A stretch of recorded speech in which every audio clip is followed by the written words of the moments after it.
Durante semanas, el cielo sobre Beirut había permanecido en calma. Las señales eran sutiles, drones disfrazados de encuestadores civiles, patrones térmicos que no coincidían con la actividad habitual, y un silencio encriptado que solo los analistas más agudos sabían leer. Hezbollah, confiado en su red de túneles y centros de mando enterrados bajo capas de concreto y tradición, no vio venir lo que estaba por ocurrir. A las 5:23 del 5 de junio de 2025, esa calma se quebró. No fue una incursión, no fue una advertencia. Fue una declaración quirúrgica de supremacía tecnológica, psicológica y estratégica. Israel no solo cruzó el umbral del conflicto, lo redibujó. Lo que siguió no fue una operación aérea. Fue una coreografía de precisión letal, ejecutada con el pulso de un reloj atómico y el filo de una voluntad sin margen de error. Antes de comenzar este vídeo, recuerda suscribirte y darle like. Durante 11 días, los satélites israelíes observaron un patrón que no encajaba con la rutina habitual de Beirut. En un cuadrante del distrito de Ayer, 4 bloques urbanos emitían señales térmicas irregulares, comunicaciones encriptadas y movimientos subterráneos que no coincidían con ninguna actividad civil. Lo que parecía una zona residencial escondía algo más profundo, algo que requería precisión quirúrgica, no fuerza bruta. Mientras el mundo se preparaba para la celebración de Eid al-Adha, Israel preparaba otra clase de ritual, uno táctico, silencioso y devastador. A las 5:23 del 5 de junio, un F-16 Isufa despegó desde una base al sur, sin luces, sin ruido, sin margen de error. No era un vuelo de patrullaje. Era el inicio de una operación que redefiniría el concepto de guerra urbana. En el aire, 3 UFA más se alinearon en formación escalonada, cada uno cargado con 2 Spice 2000, bombas inteligentes diseñadas para navegar entre concreto, señales falsas y estructuras camufladas. El objetivo no era destruir edificios. Era perforar el corazón de una red que había tardado años en construirse.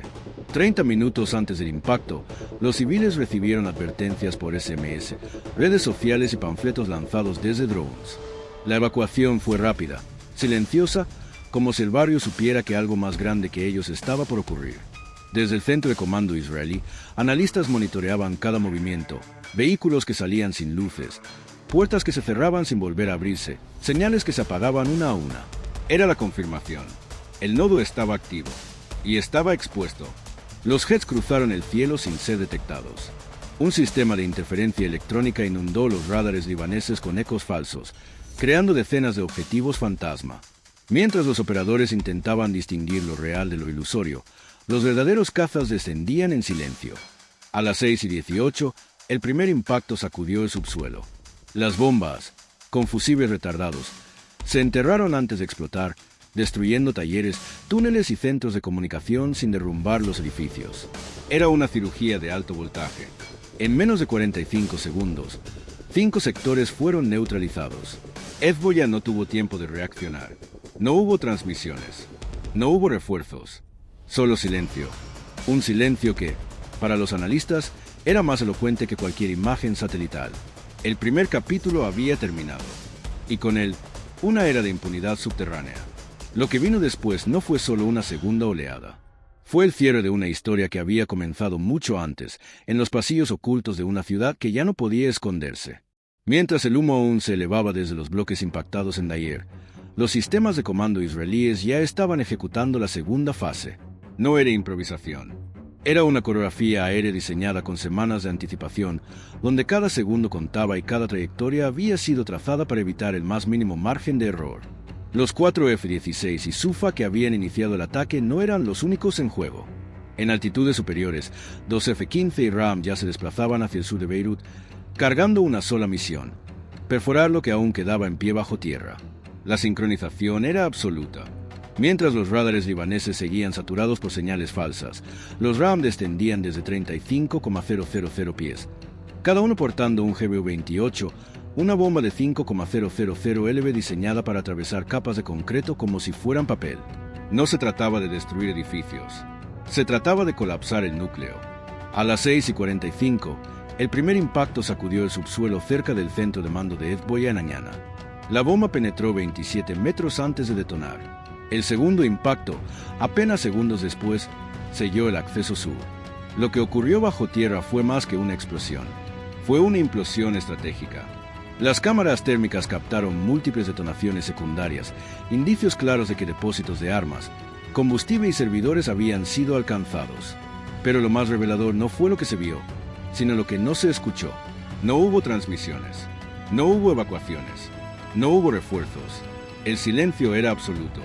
Y en ese silencio, los analistas confirmaron lo que durante años había sido solo una hipótesis, que Hezbollah había construido un centro de comando capaz de resistir una guerra prolongada, pero no una operación quirúrgica como esta. La estructura, diseñada para sobrevivir semanas de bombardeo, colapsó en menos de 90 minutos. Mientras los cazas regresaban por corredores preestablecidos, ocultos entre valles y zonas de baja altitud, el cielo sobre Beirut volvió a la calma. Pero no era la misma calma. Era una calma cargada de ausencia, de vacío, de un poder que había sido desmantelado sin dejar rastros. En tierra, los miembros de Hezbollah intentaban controlar la narrativa, confiscando teléfonos, bloqueando transmisiones, ocultando el alcance del daño. Pero el silencio de sus propios canales hablaba más fuerte que cualquier comunicado. Israel no solo había ejecutado una operación militar, había reescrito el manual de guerra urbana, con precisión, con inteligencia, con una lectura simbólica del momento. Porque atacar en la víspera de Eid al-Adha no fue casualidad. Fue un mensaje, un corte en el tiempo, una demostración de que incluso los bastiones más protegidos pueden caer cuando se enfrentan a una voluntad que piensa en capas, en símbolos, en segundos.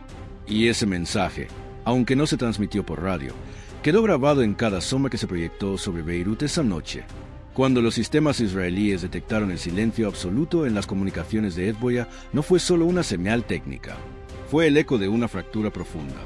En menos de 2 horas, lo que se había planeado como una operación quirúrgica se convirtió en una decapitación estratégica. Ibrahim Akil, comandante de la Fuerza Radwan, y Ahmad Webb, arquitecto del sistema de túneles, estaban entre los muertos. El rumor de que Hassan Nasrallah podría haber estado presente en el complejo, aunque no confirmado, se volvió una sombra que recorría los pasillos del poder regional. La estructura de mando, diseñada para resistir años de conflicto, fue desmantelada sin necesidad de invasión terrestre ni prolongación bélica. Solo precisión, solo sincronía. Lo que cayó no fue solo un centro de operaciones, fue una narrativa. La narrativa de invulnerabilidad, de resistencia, de control territorial. Las calles del sur de Beirut, normalmente vibrantes, se apagaron. Las cámaras fueron confiscadas. Las redes bloqueadas. No por censura estatal, sino por una necesidad desesperada de controlar el relato. Porque lo que había ocurrido no podía explicarse, no podía maquillarse. Era demasiado visible, demasiado irreversible. Israel no celebró. No hubo discursos ni gestos triunfales. Solo una frase repetida por un portavoz militar. Todos los objetivos fueron alcanzados. Y en ese silencio, el mundo entendió que algo había cambiado. Que el poder moderno no necesita ocupar ni invadir. Solo necesita ver, calcular y ejecutar. Y cuando lo hace con esa precisión, no deja margen para respuestas. La retirada de los cazas fue tan silenciosa como su entrada. Volaron bajo, ocultos entre las sombras del terreno, mientras los sistemas de interferencia seguían activos. En tierra, los equipos de emergencia intentaban contener los incendios, pero no podían contener el impacto psicológico. Porque lo que se destruyó no fue solo infraestructura. Fue una idea, una estructura simbólica que sostenía el mito de invulnerabilidad. Y ese mito, ahora, estaba enterrado junto a los túneles que lo protegían. La operación no solo redefinió el conflicto entre Israel y Hezbollah, redefinió el concepto de poder en el siglo XXI. Un poder que no necesita ocupar, ni prolongar, ni justificar. Solo necesita precisión. Y cuando se ejecuta con esa claridad, lo que queda no es ruido, es silencio. Un silencio que aún hoy sigue hablando. Un silencio que, en el lenguaje de la guerra moderna, significa victoria, pero también significa advertencia. Porque lo que cayó esa noche bajo el cielo de Beirut no fue solo una estructura, fue una era, y lo que quedó fue un vacío que aún nadie ha logrado llenar. Cuando el último jet cruzó el horizonte hacia el Mediterráneo, no hubo celebraciones ni comunicados triunfales. Solo humo, silencio y una ausencia que pesaba más que cualquier explosión. Las señales desde el centro de mando de Hezbollah cesaron. Las rutas de escape colapsaron.